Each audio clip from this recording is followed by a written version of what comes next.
Life Management Science Labs would like to acknowledge that we live and produce this podcast on the traditional lands of the Wurundjeri people. We'd also like to acknowledge the traditional owners of the lands of our listeners and our international colleagues. We'd like to thank and pay our respects to their elders, past, present, and emerging.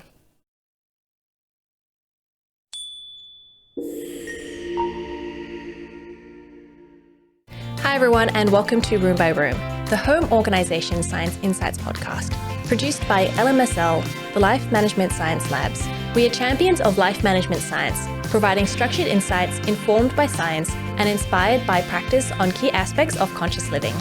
Each week we bring you scientific and practical insights on each element, with expert knowledge from professionals in the field. I'm your host, Gabriella and Joustra, coming to you from Naarm, Melbourne, Australia. Let's get started. Hi everyone, and welcome back to the show. Today we're going to be talking about backyard riches, creating wealth by alleviating the affordable housing crisis with Chad Warren, who is the CEO of Zen Moose Capital and co-founder of United Tiny Homes. Hi, welcome to the show. Thank you, Gabriella.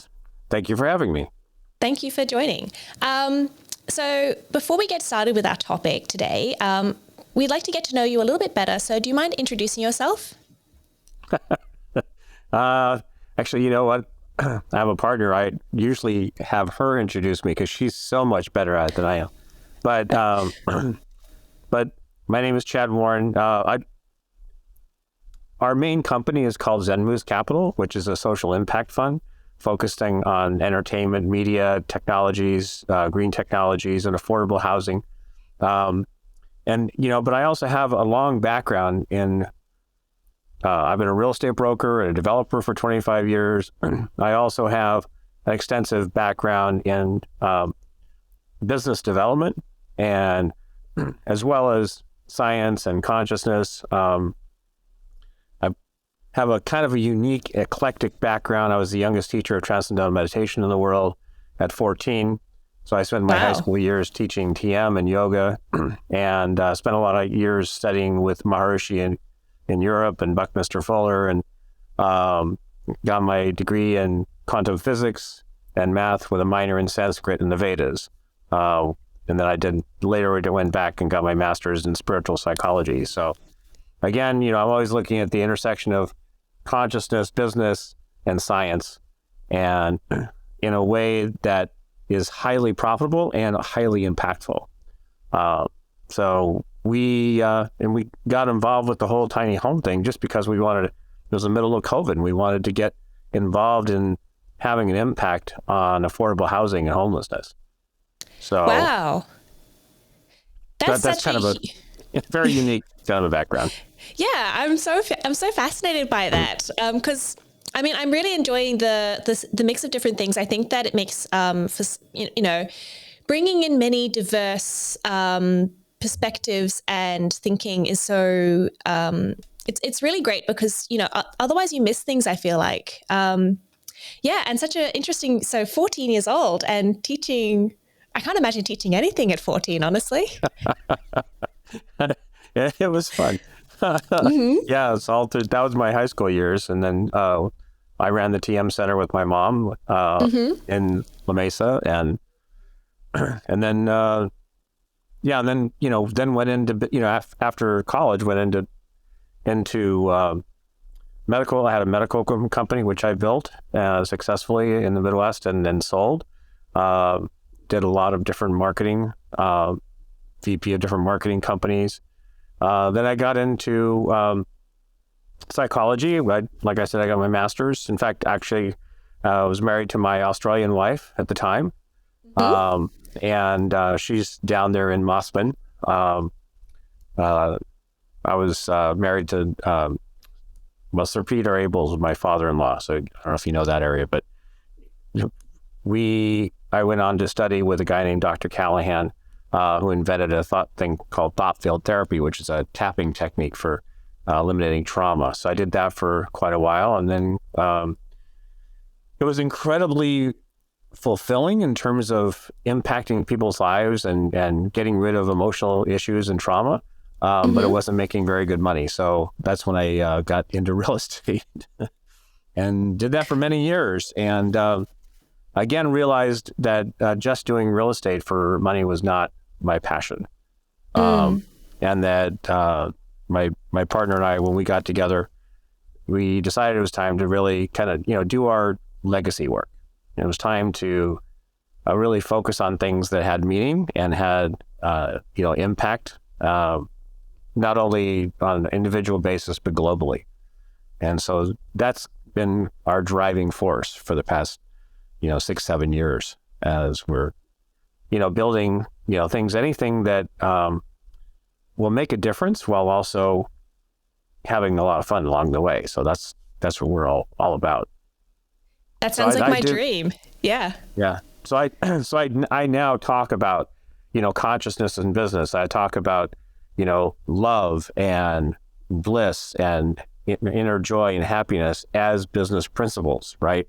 Because they have to be integrated into your workforce and into people you work with, and, invest in their people and their inner growth as well as in the business itself. Because if you do that, then you're going to increase the chances of success for the company as well, for their own fulfillment.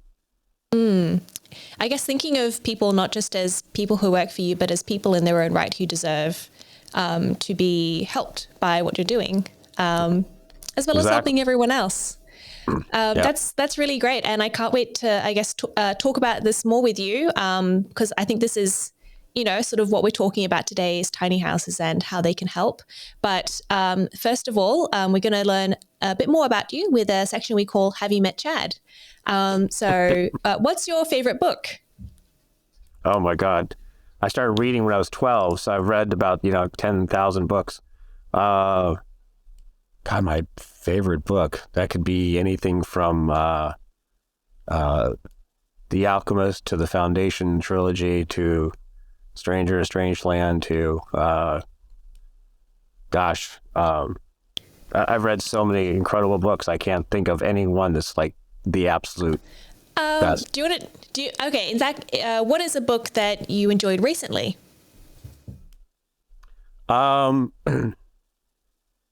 Actually, on one I just finished yesterday is a Tom Clancy novel. I was in Palm Springs for Easter weekend to spend with my daughter and my grandkids. I was reading a book on conscious capitalism by my friend Blaine Bartlett, which is actually really quite good. And also another one on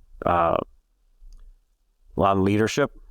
I have a great, I'm also part of a mastermind group called Unblinded. A good friend of mine, also a type of mentor by the name of Sean Callaghy, has an amazing whole system on how to basically increase, more time, money, and magic in your life with self-mastery and process mastery and as well as influence mastery. So, I'm always reading things on how to increase my own, mastery as well as just pure entertainment.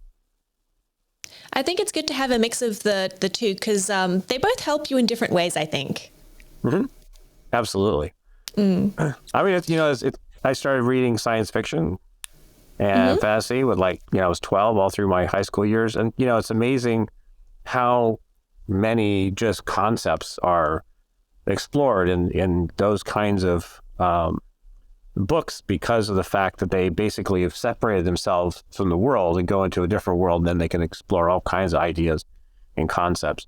But I've also traveled the world through books. So I have a passion for exploration and travel and all of that.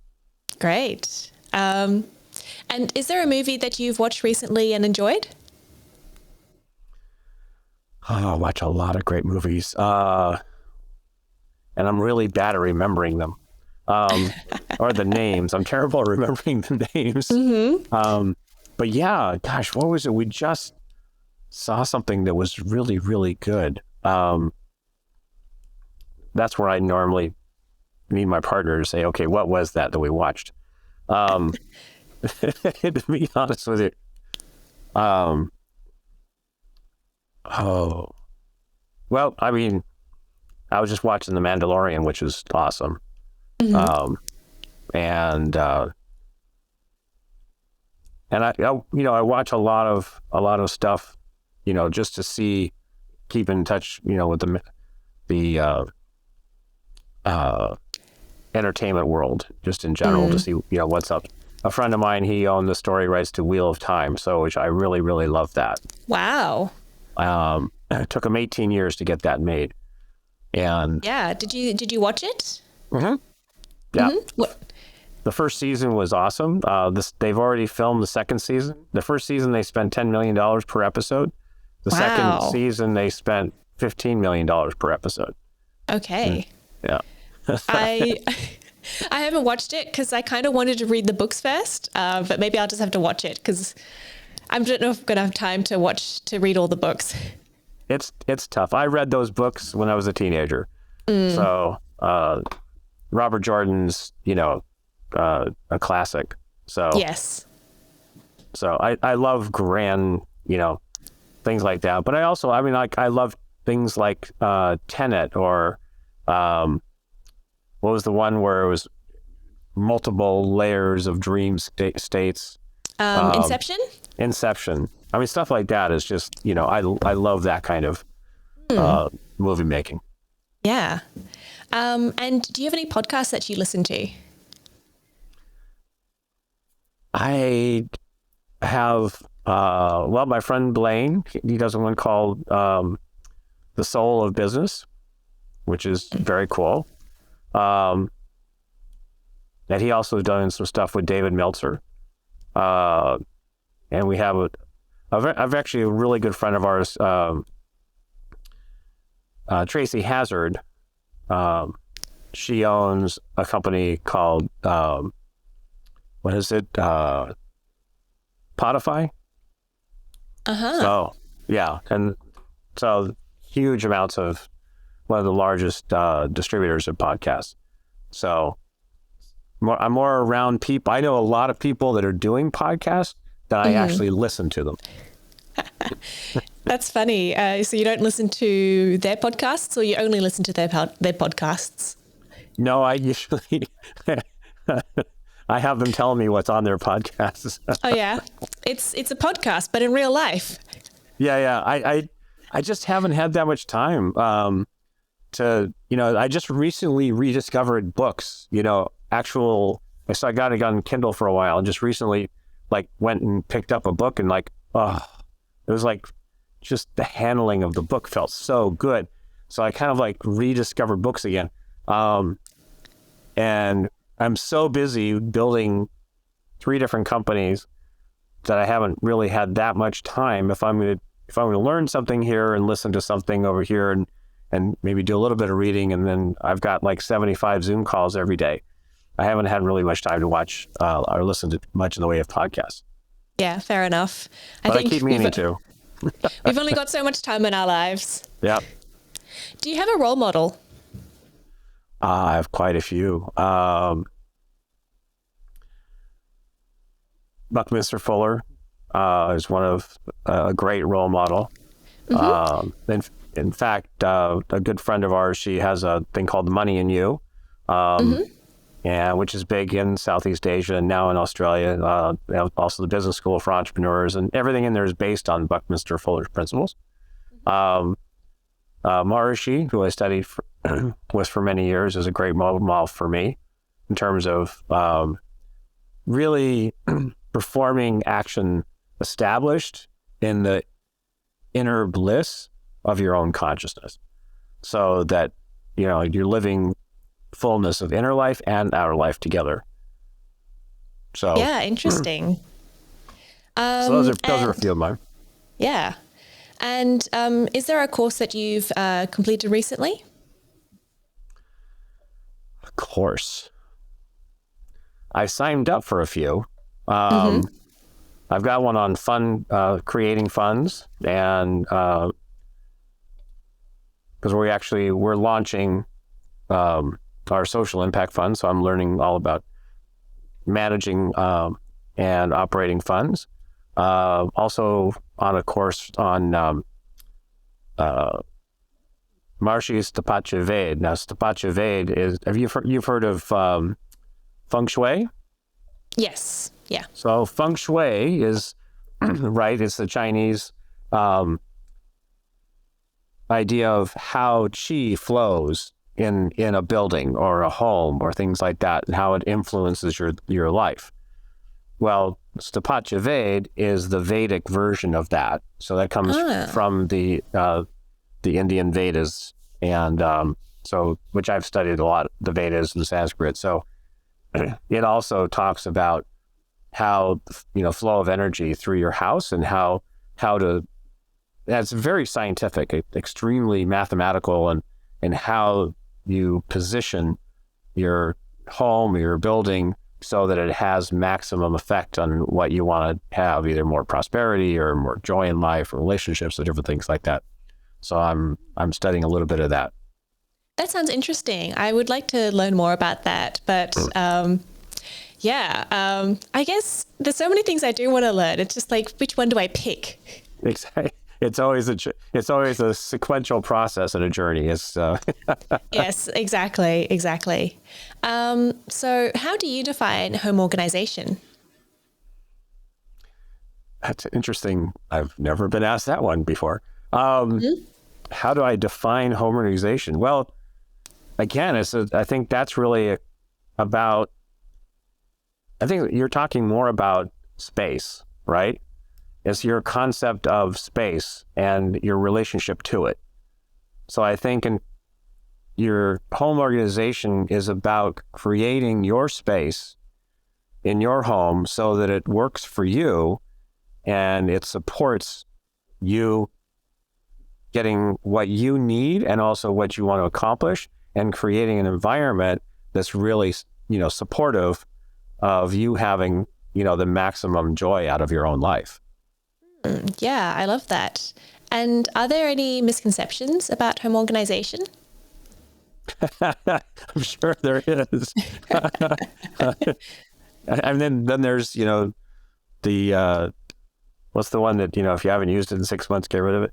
Are there misconceptions? I'm sure there's a million misconceptions of home organization. I mean, there's probably, to me, it's a personal choice too, right? It's like how much space, how much clutter, how much utilitarianism. I mean, it's more about, it's also a personal preference and personal choice, but, it also depends on misconceptions. I don't know. That's a really good question. I'm sure there are, and I have no idea what they might be. Okay. That's okay. But it's interesting that you mentioned, not, one size doesn't fit all, it's whatever sort of works for each person and what you want out of the space and what you need. So that sort of brings me to what is a tiny house and who is using tiny houses? Well, and that's a really good question. I mean, like I said, we got involved. It was in the middle of COVID. And we were having this thought that we wanted to have some kind of an impact on affordable housing, because it's a huge issue. In the United States, we have a shortage of about 7 million homes. So it's pretty massive. And my partner, Maria, was thinking, hey, tiny homes would be a really good, agile, solution for that and affordable. And we started putting together some ideas on what that would look like when a friend of hers from 20 years called and said, hey, I know you guys deal with financing. Do you have financing for tiny homes? And we're like, that's bizarre. We were just thinking about it. And they had moved to Arizona and to start working with somebody else on building some tiny homes. And it wasn't working out. It wasn't very, it's kind of a toxic relationship. So we're like, okay, that's not working. Let's get together. Let's start our own company and let's do this right. And so that's how it started. And so we actually literally, we came in with some money. We bought couple tiny homes. We incorporated on Wednesday. Thursday, we opened the bank account. Friday, we were at a home show in Scottsdale, Arizona, and had a couple of tiny homes, had our workers with us. And that first weekend, we took 17 deposits and, about 1.25 million orders. And we're like, okay, we got something here. There's a demand. And we're finding that there's different definitions of a tiny house, because tiny house by definition is 400 square feet or less, right? So all of our homes are 400 square feet or less built on wheels. But a lot of the traditional tiny homes, it kind of came out of a build it yourself movement. And there was a lot of, just have a, have a loft, small appliances, everything was kind of compact, right? And we wanted something a little more livable, a little more comfortable and spacious. So ours have like an actual bedroom. We have full-size appliances, full-size kitchens, full-size bathroom. And I mean, you can run in around, you can go in with a wheelchair. It's all ADA compliant. And high ceiling. So they're, it's like when you walk into these outside, you're like, oh, that's really small. But you walk in, you're like, oh my God, I could actually live in one of these. So again, it's a question, and it's a question of what do you need, right? What do you need to feel comfortable and safe and secure in a home? And like a lot of the younger generation now don't have to have as much stuff. They don't have to have the big, huge house. They're perfectly happy having a smaller space. And a lot of people that are older that are downsizing because, they don't need that much space anymore. And you can also build decks so you have a lot of more outdoor and indoor space. So, but the tiny homes are, really nice, comfortable living environments that are really affordable. So, because ours are, between 100 and 200,000, and we have 25-year financing. So with that, it makes it very affordable on a monthly basis. And if it's, way less than what you would normally spend on a regular home. There's no starter homes out there right now. But to me, a tiny home just means that in terms of home organization, you're much more efficient, right? You're not going to need as much stuff, but you have plenty enough to have a comfortable life. And, you still can have multiple uses of, tables and storage spaces and things like that. But we also don't want to skimp on the things that are important, right? So,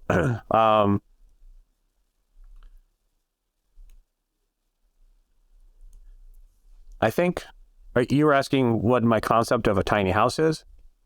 Yes. Okay. I think to me, it's just, it fits a certain amount of size. Because I've seen them, they're like 10 by 15 or 15 by 20 and that type of thing. And those are tiny, tiny homes. But to me, I personally would never want to I wouldn't want to sleep in a loft. Okay. I wouldn't, for some reason, I always envision myself in the middle of the night trying to go up the stairs, carrying a couple of glasses of wine or something, right? And falling over. So, I always wanted to have at least one regular bedroom. So again, tiny is also it's also a frame of mind, right?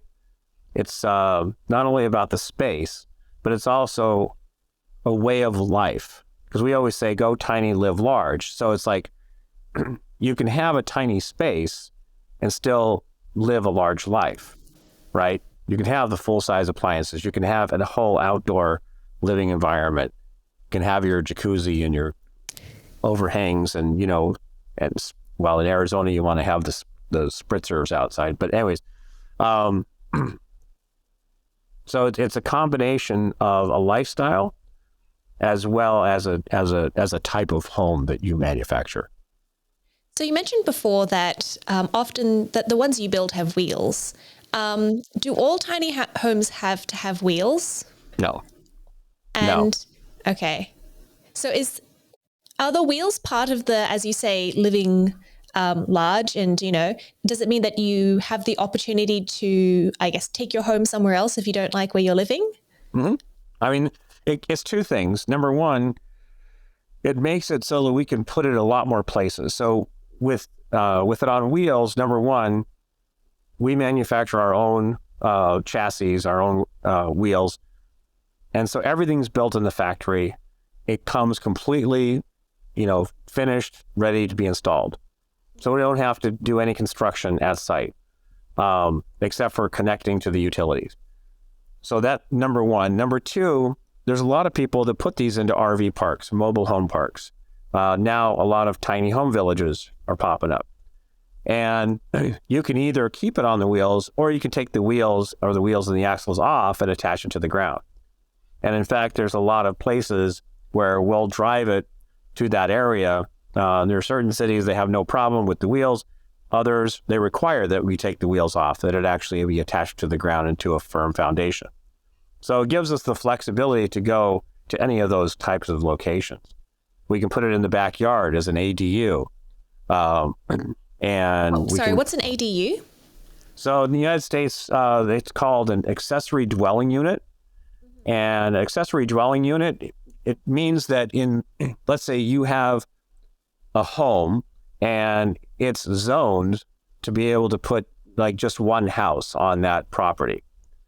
Well, for example, in the state of California, anybody in the state of California that has a single family home on a lot and it has enough space can add an ADU as a secondary living space without having to get any rezoning.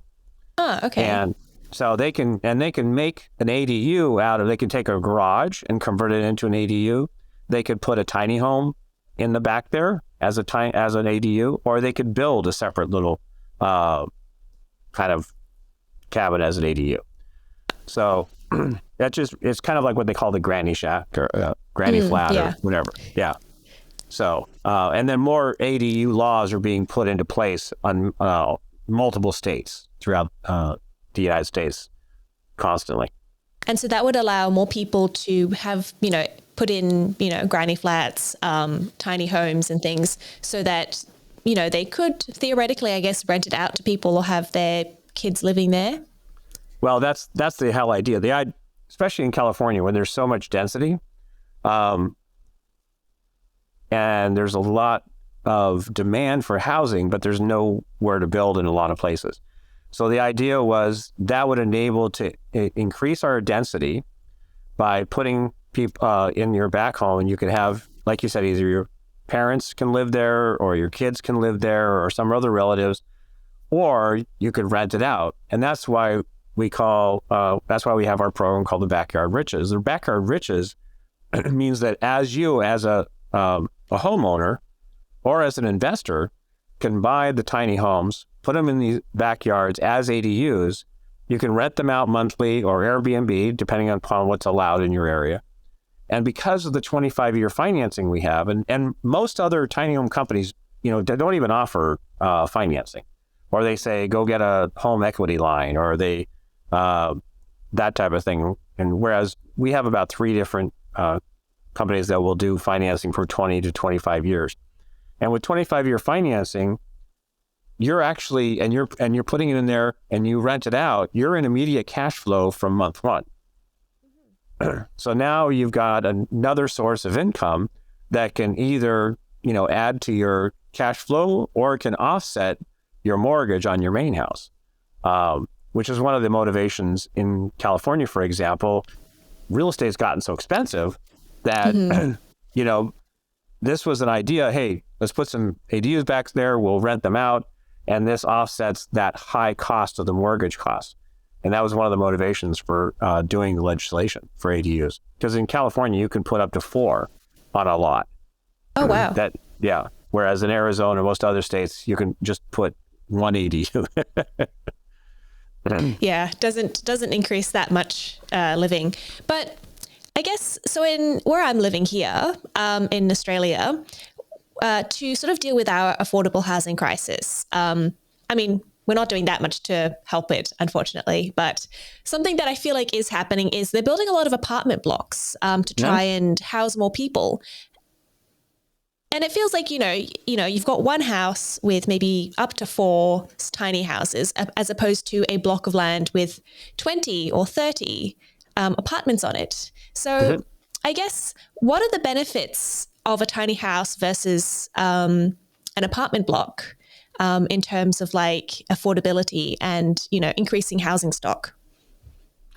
Well, it's a good question. I don't think it's an either or. I think it's an and. People always talk us, well, aren't you in competition with other tiny home companies or companies, building other types of homes and stuff like that? And the reality is we have such a shortage. I hope everybody is successful in building out and in doing what they're trying to do, because if everybody, was successful in their business, we still wouldn't make a dent. I mean, the reality is we need both. So it's a question of density and cost, right?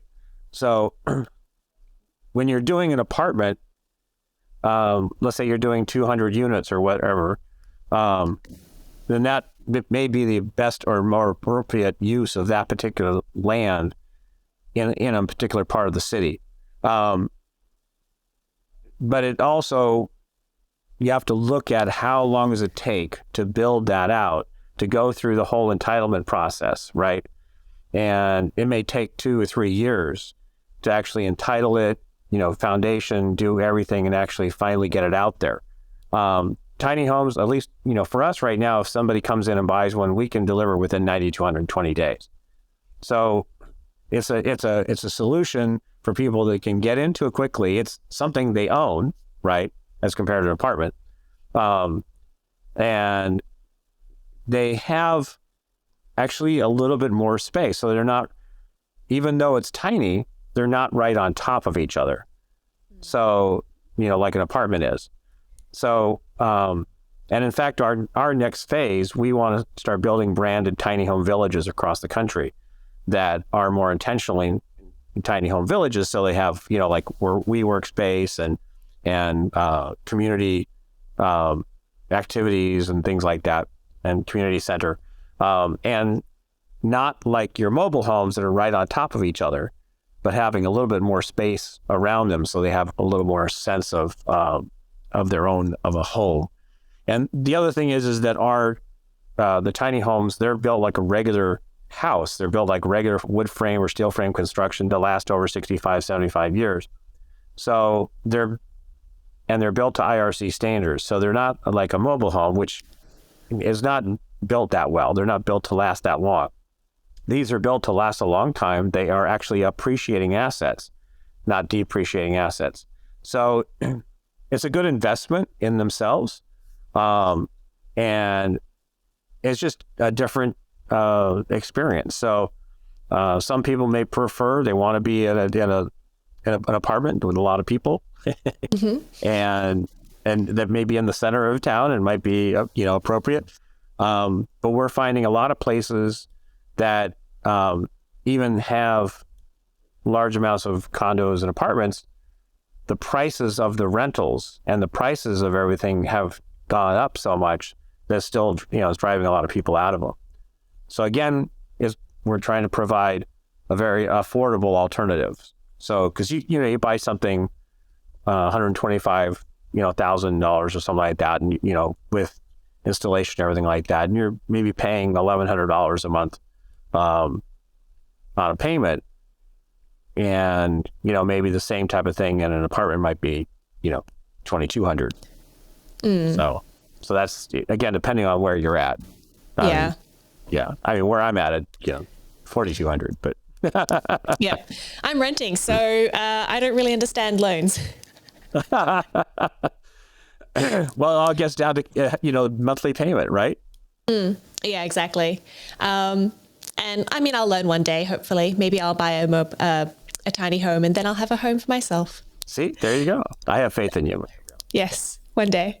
So other than the cost benefit and affordability, what other benefits are there for tiny houses? Some people like to be off grid, in which case then you can put something with, we can put a solar on it. We can have a septic tank and have a well, and now you're completely off the grid. There's a lot of people who like to do that. You could do that with a tiny house. And we also have people that, we can also customize to a certain extent. So we have for example, we have a gold silver mine that just got funded. And so they're coming to us and they're asking for quite a few hundred homes for worker homes. And so which works really well. So they can set up a village there. And if 5 or 10 years, down the road, they don't need to be doing any more work there, then they can take those and they can move them to another location and reuse them, or give them to their workers to take somewhere else. Sounds like a really great benefit is that they are in some ways mobile, so you can take them elsewhere. Whereas I think with some of homes that I've seen, prefab homes, I don't think they are as movable. So, right. Yeah, I assume. Like Boxable, for example, which I'm sure you've seen. Have you seen Boxable? I don't think so. Oh, Maybe okay. They're not in Australia. Do you mind explaining what they are? So Boxable is also on a very grand scale. So they went big right away. They built a 150,000 square foot facility in Las Vegas. They had Elon Musk bought one. And it's basically a house that collapses in on itself, and then they deliver it. But it goes on a foundation, and then it unfolds, and then they finish it right there and stuff like that. Right now, they have a 30-year, wait list. Oh, wow. Yeah. And that's one of the biggest issue right now also. All the other builders, I don't care whether it's mobile home or RV, other tiny home builders, other park model, modular homes, they're all anywhere from, shortest I've seen was 9 months, usually, 1 or 2 or 3 years out in delivery. So that's another issue that a lot of people have had. We had a guy that just finished an RV park in December, and he came to us because normally the mobile home people that he gets mobile homes from, it was 2 years before he could get any mobile homes. So he saw our product and he loved it. So, and it was actually superior. And so he shifted it and changed it in tiny home village. It could be 251 homes. And in fact, we're having a grand opening in Prescott Valley, Arizona next month. So, again, we're able to deliver them a lot faster than a lot of other stuff that's available. So that's a big part of it.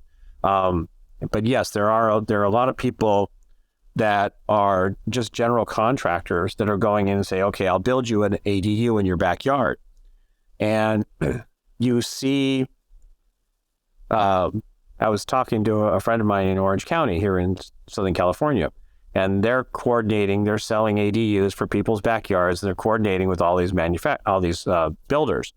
And they're having so many problems with the contractors and the consistency with, quality, and some of them not quite delivering as well, or they're taking forever to get things done. So there's so many different factors that go into that, because when you're going to build it yourself in the back, and put these in your backyard, or do a tiny home somewhere else on a slab, then there might be delays in getting your permits. And, you're a general contractor. You might not, it's a luck of the draw if you get a good one. So, we're finding this even in tiny homes. There's a lot of people that get into the business and try to build tiny homes. And in fact, we had a group that normally what they would do is they would take large apartment buildings, like 200 apartment buildings, and they would renovate them and sell them like low end. And they thought, oh, we can do tiny homes. And so they got a facility and they started building it. And it was it was a nightmare.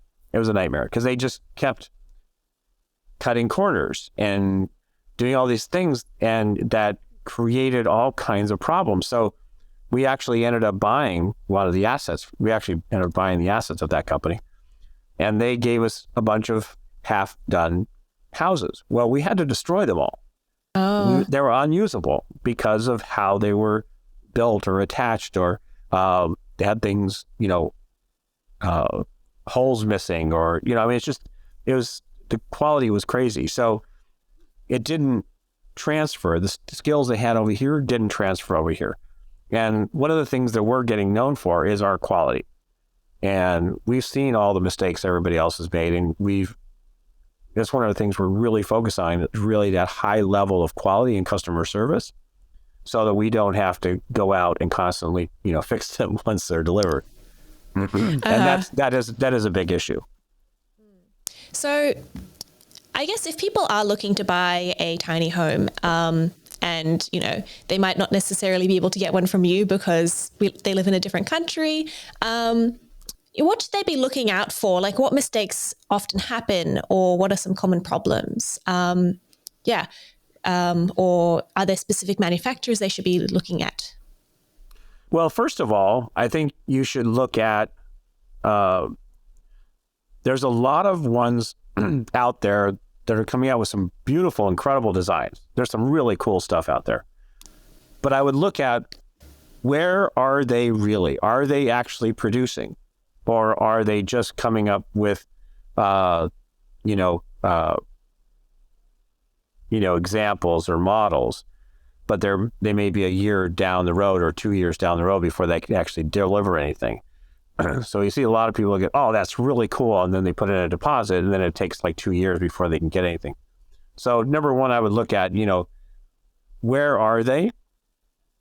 What's their experience in actually building something like this? And so are they actually delivering? And, can I go see it? Personally, especially a tiny home, I'd want to go and see their homes. I want to go see what they look like, what they feel like. I want to walk in and I want to see how the quality of the construction. You would do that anyways. When you buy a regular house, what do? You inspect the house when you put it in escrow. So it's the same type of thing. I think one of the biggest issues I see is inconsistency in quality. So I wouldn't, I would take a friend that's a contractor and say, hey, check it out. Make sure that it's being built right. So that's one thing I would look at. And number two is also, what is it that there are some really great companies doing some great things with materials that are more sustainable and more environmentally friendly. So I always try to, work with those if at all possible. And I also look at, how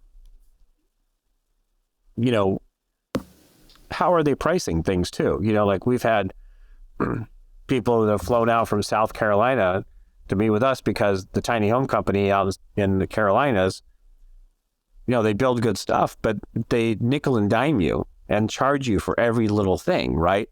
Oh, you want a full-size fridge? Oh, that's extra. If you want this, oh, that's extra. It's like, or is it, all inclusive?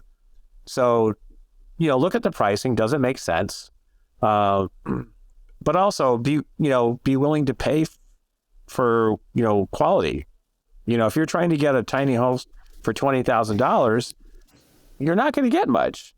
It's not going to be great quality. It's like, it might be maybe a little studio and, with a hole in it. But, that's one of the things is, number one, be clear what you want first. What level of quality, what kind of space do you need?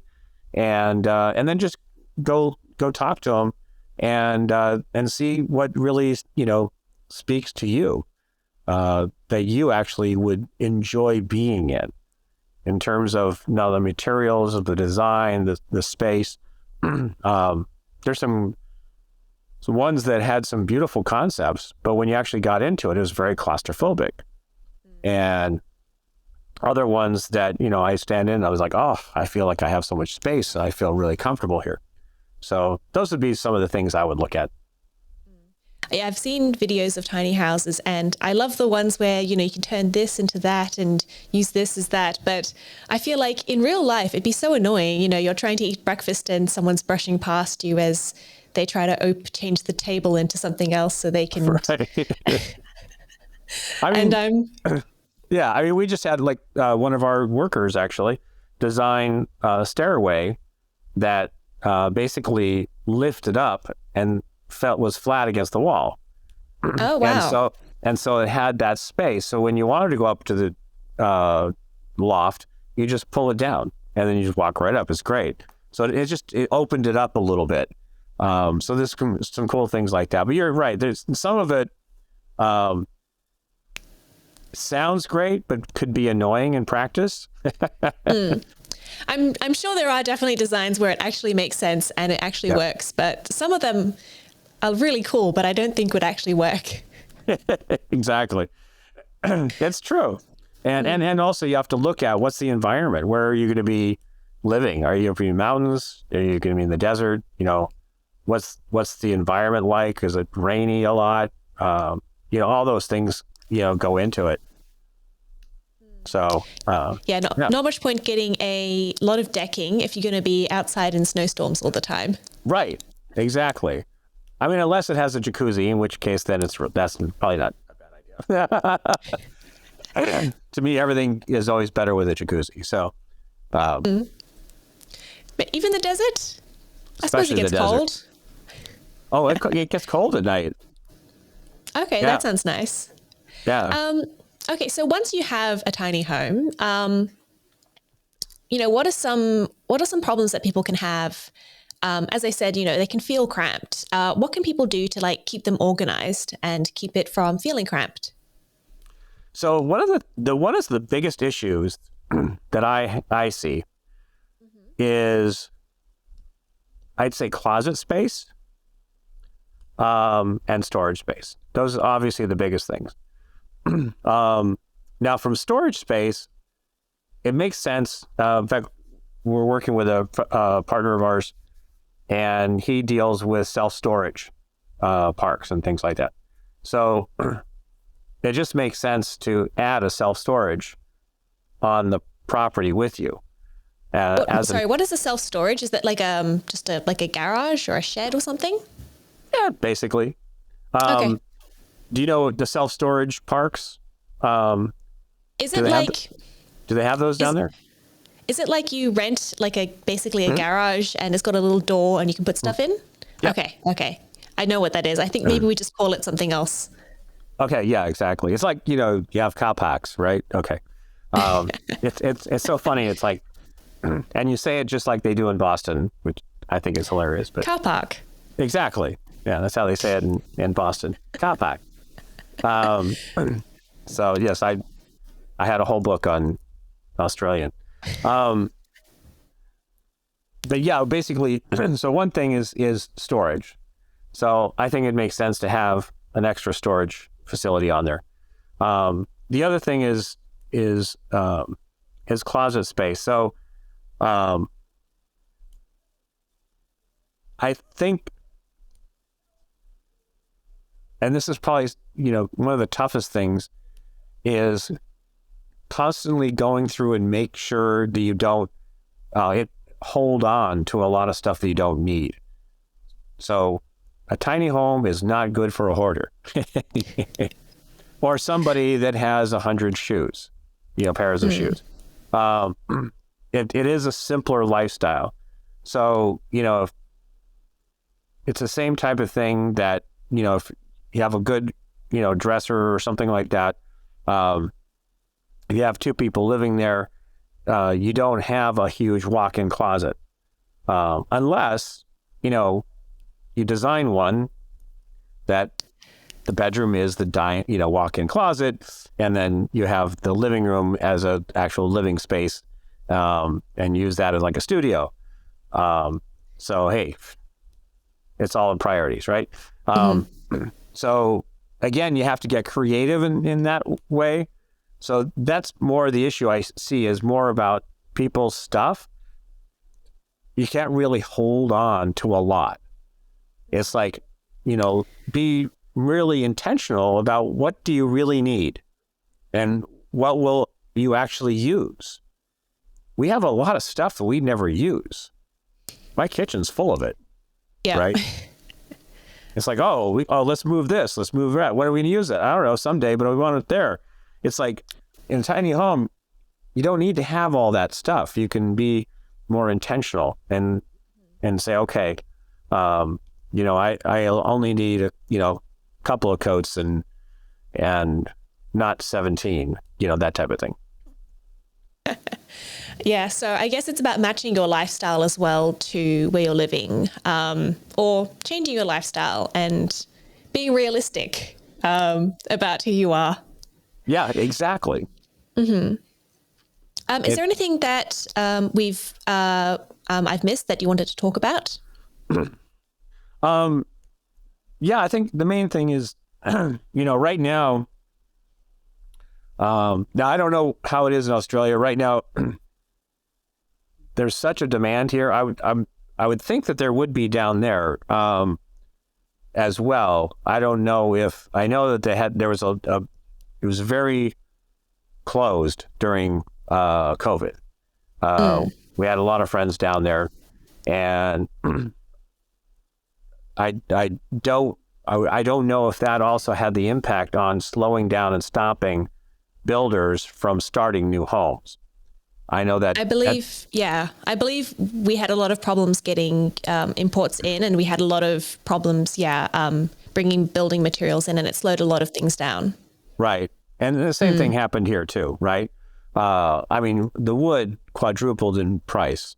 The funny thing is we actually started our company in the middle of COVID, and it's exploded. It was actually, this was not our main deal. This was our side project that exploded on us. I call it an accidental unicorn because it just fed, it's meeting the time exactly.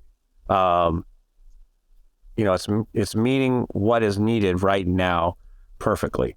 And I think it has such a need globally, not just here. We've had people that want us to come down and help in Africa and other places. And it's like, I'm like, okay, let me get it going here first. And right now we're doing a $5 million raise so that we can expand, and we're scaling. We just moved from a 10,000 square foot facility into a 68,000 square foot facility in Goodyear, Arizona. That's where we're based. And that's enabling us to go from 4 or 5 homes up to 40 or 50 homes a month. Wow. So, and then once we get that worked out, then we'll duplicate that, and we'll probably put about 4, 5 or 6 factories around the country. But initially we want to get this one worked out, all make sure the systems are working smoothly and they're optimized and everything like that before we duplicate. So, but you need to raise money, you need to build a company. We've been bringing in amazing talent. We have incredible, team. Our partner, my partner, Maria Simone, and myself, we actually funded the company. Our partner, Gail Kingsbury, is the CEO, and Austin Bennett, he's in charge of the building. And she comes from the speaker world, and she's built major marketing companies. And so, but we're also really, like you said, about our workforce. So we have all these builders, most of them, half of them don't speak English. And she's got them doing like vision boards, every week. They have a book club. They do journaling in the mornings. They now have a soccer club. So they're building their own self-worth and their own, building their own capacity as a human being, as well as, becoming a good employee. And so we're actually building the future leaders out of that group as well. And that's been very, very successful. We're also, hiring initiative from homeless vets and previously incarcerated. And we want to continue doing that as well. So again, how can we have a positive impact and eventually start working with some of the cities to supply tiny homes for, some of the homeless projects that are happening more and more across the country. I'm interested in that, but are you able to talk about that? Which part? Homelessness is quite a big issue in Australia, or at least in Melbourne where I am. Yeah. But I mean, most of the homeless population in Melbourne, they live in the CBD. So would you be manufacturing tiny homes to put where they are, or would you be manufacturing tiny homes to put them in the suburbs, where then people would have to be moved over there? That depends on the city, right? So, first, CBD in the U.S., that's, cannabis oil. But Central Business District. Oh, okay. Just checking. Okay, so there have been here in Redondo. I live in Redondo Beach, California, so I'm right here on the ocean. In Redondo Beach and also in Los Angeles, they've done some tiny home villages. Now, I'm not a big fan of these particular tiny homes because basically, literally, they're pallets. They're 8 by 10. They had just enough room to put a couple of bunk beds and a hot plate, and then they have shared bathrooms and showers. However, they've had a very successful program of getting people off the streets into these small tiny homes, and then using that and also supplying services, right? All the psychological services and training and stuff like that to help them move into permanent housing. So a lot of the cities are starting to do that. And a lot of other organizations, nonprofits, are setting up tiny home villages using both those kind as well as, like ours, built on wheels.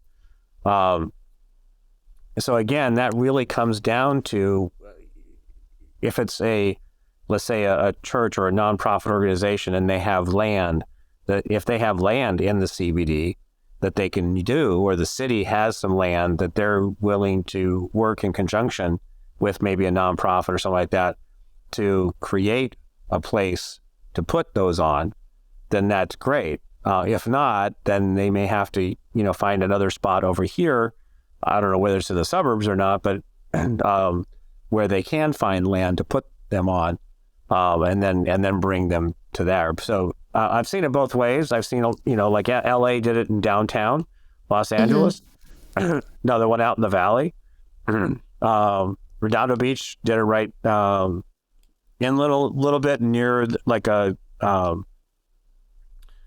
a community center, and they had some extra land, so they put a bunch on that. So that's really more dependent upon the local environment. Okay, yeah. So, and what's a practice that you do in your own home to keep costs down? Well, I meditate twice a day. To keep costs down. Well, okay, so I'm now I'm a native Southern Californian, and my fiance and partner is a New York Italian who loves anything with a discount. So we are always looking at ways to be efficient in terms of, when we go to the store, it's like, okay, that's on sale. Let's get some of that. Didn't matter how much, cash flow we have. She's always very, very practical that way. We got a whole bunch of coupons.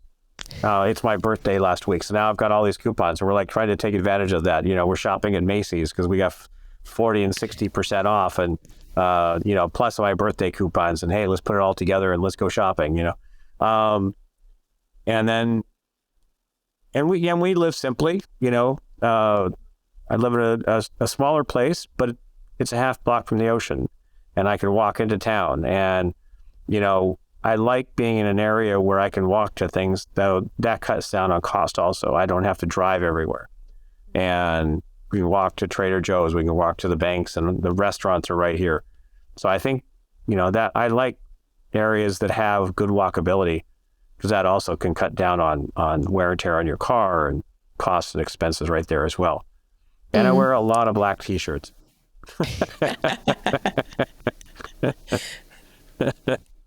So there's a lot of ways we save costs. Keeping the wardrobe down so you don't have to have a storage unit. That's right. And accumulate points. It's like, I just went, we just went to Palm Springs for the weekend and used my points. So nice. The entire weekend cost us like $20 or something. Oh, that'd be so good. Yeah, it's a beautiful hotel and the whole 9 yards. So great. So there you go. So perfect. We also have some questions from the audience. Our first one is, how can we address the issue of NIMBYism, which is not in my backyard, when it comes to building affordable housing in certain neighborhoods? That's a great question. And it's an ongoing issue.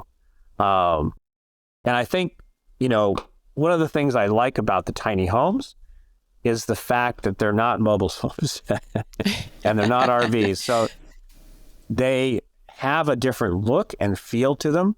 I've talked to quite a few cities in Arizona, for example, and they're want to get rid of these eyesores of some of these old mobile home parks, for example, and kind of run down.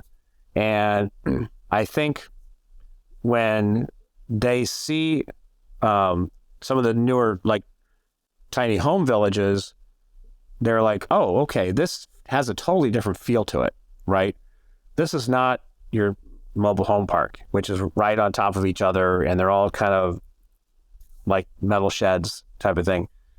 These are more design friendly and have a nicer feel to it. So that's one of the things is I'm dedicated to have, renovate some of these parks to upscale it to a nicer environment. It's not necessarily that they has to be a high-end expensive place, but a nicer environment, for people to go and visually be there and enjoy. So that's number one. That's part of the issue. Some places, they're going to have NIMBYism no matter what it is you're going to do or what you want to do. And it is what it is. And you always have to deal with that. And so I think the main thing is we just keep trying. We don't give up, number one. But also, we also don't have to go head to head with everybody that's saying not in my backyard. There's ways to go around it. I'm more of an Aikido guy, than a fight guy. It's like, let's go around them and work around and side and next, rather than trying to convince them. Because there's so many places that we still can do it, and there's not enough time to go after every spot and fight every battle, because there's so many places that we can do it. Let's focus on that, and let's actually get something done, and rather than trying to make a point of where it is. That's my perspective. That's a good perspective, because I think sometimes, and particularly I think movies and things, they get very caught up in this one specific area and this one specific group who are opposed to something. And really, there are lots of other places you could do this. Right. And you could just avoid the whole issue. Some people are more into, they're more into the fight. Yeah. They get more out of the fight than they're actually, if they actually got to the goal, they were like, oh, what do we do now? They'd have to go find something else to fight, Exactly. It's like, what's the goal here? So that's, you have to ask, what is the real goal? What are you actually trying to accomplish? Who are you actually trying to help? So our second question is, how can we ensure that affordable housing is also sustainable and energy efficient? Well, that you can do with your dollars. I mean, you as a consumer, you can, move and make your choices known through what you actually buy. There's a lot of, and more builders and more people are trying to have more sustainable, building materials and practices. Some don't, but a lot of them are. ESG is becoming more popular as an investment tool. Sustainability is becoming very strong. There's a lot of companies coming out with sustainable materials, more sustainable options, for the builders that they didn't have before. So as we, go forth, you're going to see a lot more of that integrated. So again, shop and use your dollars to make your interest and desires known. The more money you spend on sustainable things, more of those sustainable things become available. It's like, for example, in California, insurance didn't cover, like health insurance didn't cover acupuncture or chiropractic until more money was being spent on acupuncture and chiropractic than was being spent on health insurance. Wow. So then they're like, okay, wait a minute. We got to be part of this. So again, what we do matters. Definitely. So we'll move on to the open mic. So that's where you get a chance to talk about something that you're passionate about that isn't necessarily related to the topic. Did you have any ideas of what you wanted to talk about? Well, for me, I think, one of the things I'm really, really passionate about is, again, integrating inner happiness into everything we do, into business, into our daily life, into the people that we work for and the people that work for us. And so everything I look at how can we have more fun? How can we encourage the development of satisfaction, growth, learning, inner peace, and how can we have that ripple out from everything we touch? So that's a big part, that's whether it's conscious capitalism. One of my close friends, Steve Farber, wrote Leap, and love is just damn good business.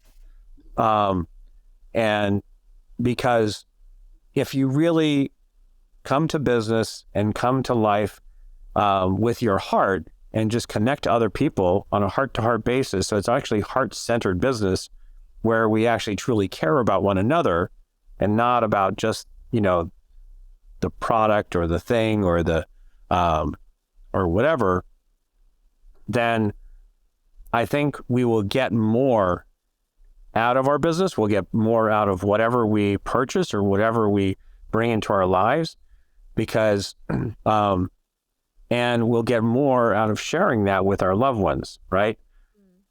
Because the more we're happy within ourselves, that boils over and it affects everybody around us. If you go into your office and if you're happy and you're bubbling and you're blissful, everybody else starts kind of get contagious, right? It's the same type of thing. But if you go in and you're like really down and you're really depressed and, then it's like, it's amazing. And then everybody that's really depressed, they want everybody else to become depressed just like them and, participate, bring them down. So again, we influence our environment. So how do we create and really see the person, each person that we interact with, for the great soul that they are? It's like you're a great soul having a human experience, and so am I. And how can we enhance each other through our interaction, whether it's a business transaction or whether it's, jet skiing together or whether it's, whatever it is. When we invest in a company, for example, we make sure a lot of entrepreneurs think that they have to work hard and sacrifice, right? And they don't take care of themselves. And we've seen this have all kinds of consequences. In fact, I've had companies I was looking to invest, and the head CEO, died on us because he wouldn't tell anybody that he had major illness, and he was trying to deal with it, but he was trying to do it on his own.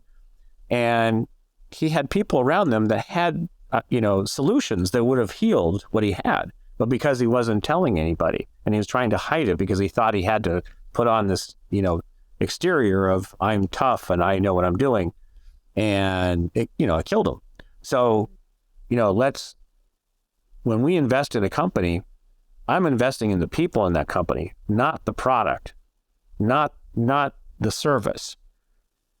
Yes, it may have a great, application, or it might be a great product, but if it doesn't have a good team, it doesn't have good people, it's completely waste of money to invest in it. So we're investing in those people. We want those people to continually grow and be open-minded to change and grow, and not think that they know everything, because the reality is, as long as you're alive, school's in session. You're always learning, right? You're always growing.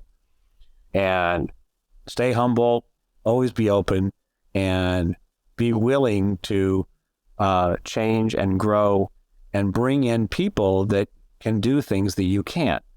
Let's work together. So that's a big part. Is I want people to experience more bliss in their lives. So we have everybody, do TM and meditate and take vacations and travel and do things that are passionate, that are creativity, whatever it is. We want to make sure that whatever company we're invested in, that they also invest in themselves and their people. That's really important. Yeah, I think that is very important, because what is a company but a bunch of people? Exactly. Thank you for that. Sorry? Well, let's go change the world and have fun doing it. That's basically the idea, right? Yeah, and I think that's what we're trying to do as well. Is give people some tools to help them make their lives better as well. So thank you for that. Do you have like a website that people can find out more about you and your work? Yeah. So our United Tiny Homes is unitedtinyhomes.com. And there's a freebie gift if you go there. Also, you can go to our Instagram page and our Facebook page, also under United Tiny Homes. And we have a lot more there in terms of you can see inside our factory and how we build things. We have a big, April 29th is our 2-year anniversary. So we're having a celebration in our factory in Goodyear, Arizona. We're also going to be at the Maricopa Home and Garden Show in Westworld in Scottsdale, Arizona on March 5th, 6th, and 7th. May 6th, 5th, 6th, and 7th. That's the same show that kicked us off 2 years ago. And we also just did a deal with Damon John from Shark Tank. We're going to be doing a line of backyard executive office suites. Cool. That'll be kicking off soon. My other company, Zen Moose Capital, you can go to zenmoosecapital.com. There's more information on me and my partner, Maria, and our team. And I think that's pretty much it right now. Okay, great. Thank you. We'll put some of those websites into our show notes so people can find them easily. Yep. Thank you so much for joining me. Thank you for joining us. If somebody wants to email me, I'm at chad@zmcmedia.com. But thank you very much. It was wonderful. Yeah. I think I've learned way more today than just tiny houses. So always happy for that. Oh, good. I'm glad. Thank you. Thank you.